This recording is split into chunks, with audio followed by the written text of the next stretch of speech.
Selamat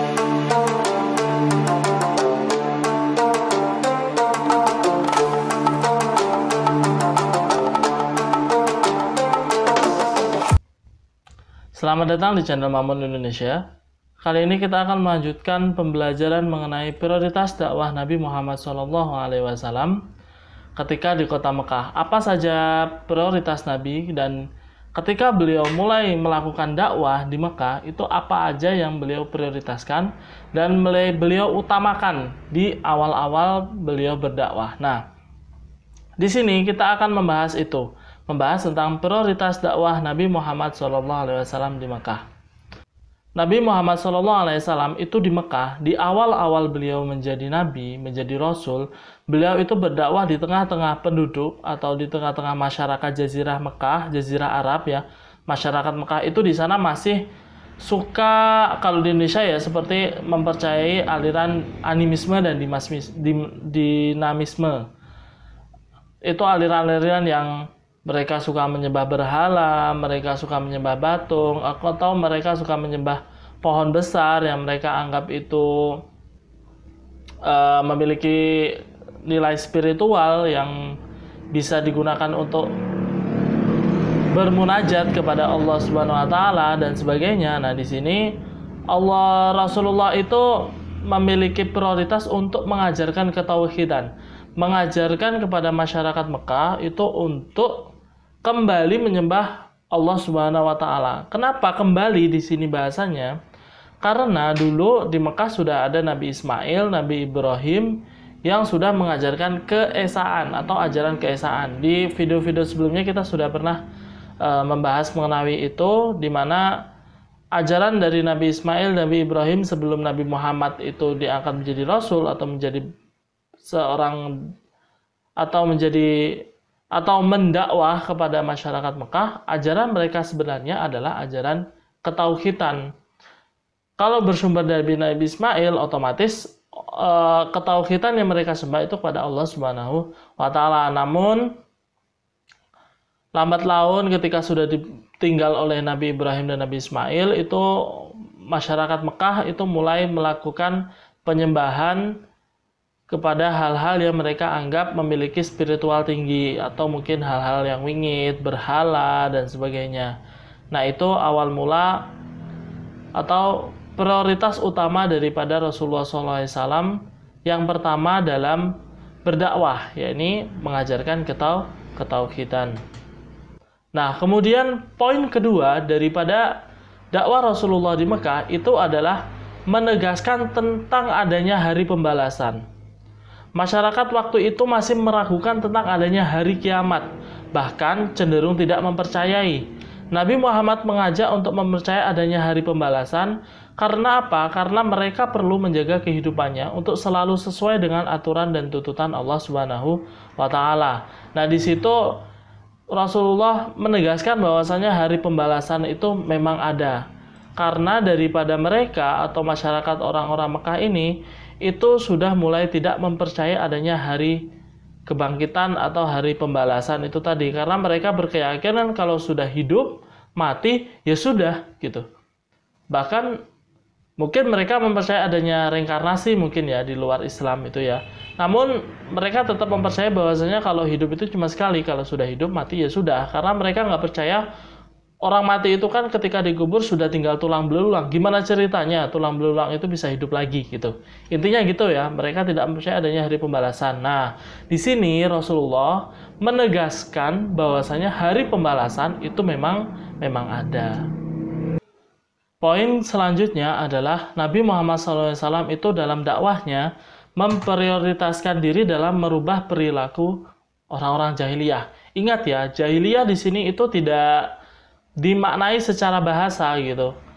Jahil itu kan secara bahasanya itu bodoh gitu.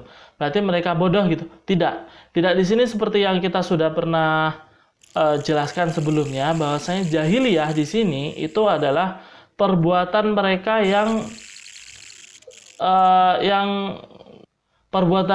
yang cenderung merusak tatanan sosial atau tatanan pribadi, bukan dari secara intelektual atau dia tidak bisa berpikir terus dia dikatakan bodoh, tidak ya. Masyarakat jahiliyah di sini adalah masyarakat yang pada saat itu peradaban atau perilaku mereka itu sukar akan merusak mereka sendiri atau merusak tatanan sosial. Misalkan nih, pada zaman itu orang-orang itu cenderung tidak menghargai hak asasi manusia dan melanggar etika. Contohnya seperti maling, seperti mabuk-mabukan, terus seperti suka melakukan fitnah sana sini, berzina, kemudian bahkan yang paling tragis itu adalah kejahatan atau kejahilian yang mereka lakukan adalah membunuh anak-anak atau bayi-bayi perempuan yang baru lahir, yang mereka anggap kalau perempuan itu sebagai beban gitu.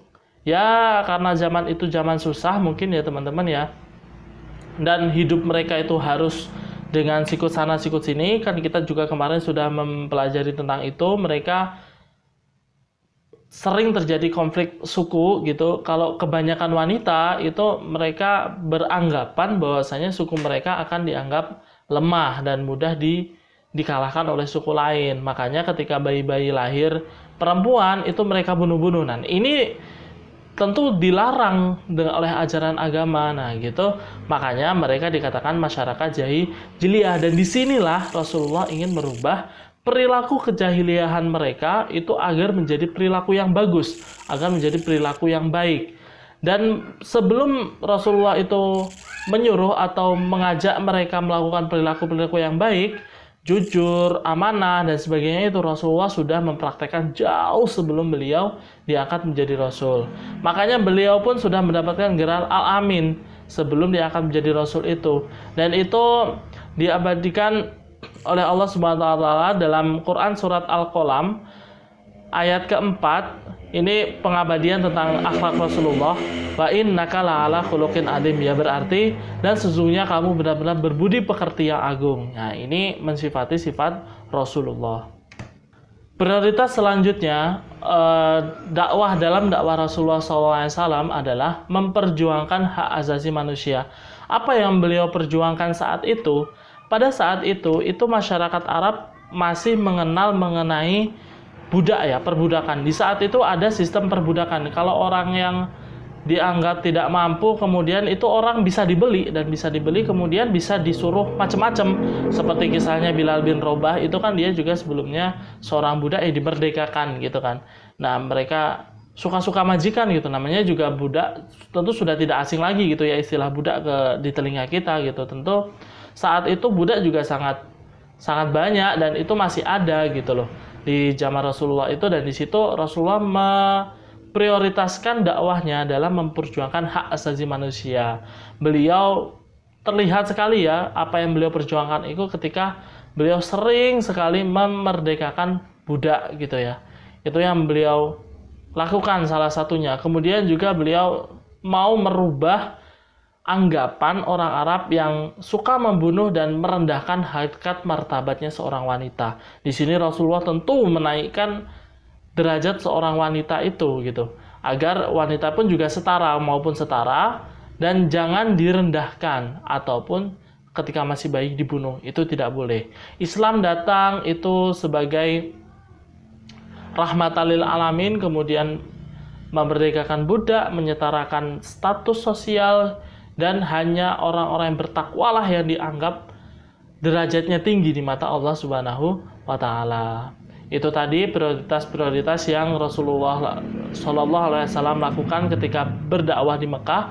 Pertama apa teman-teman? Pertama adalah mengajarkan ketauhidan. Kedua itu menegaskan bahwa hari pembalasan itu memang ada. Kemudian ketiga, beliau itu merubah perilaku jahiliyah.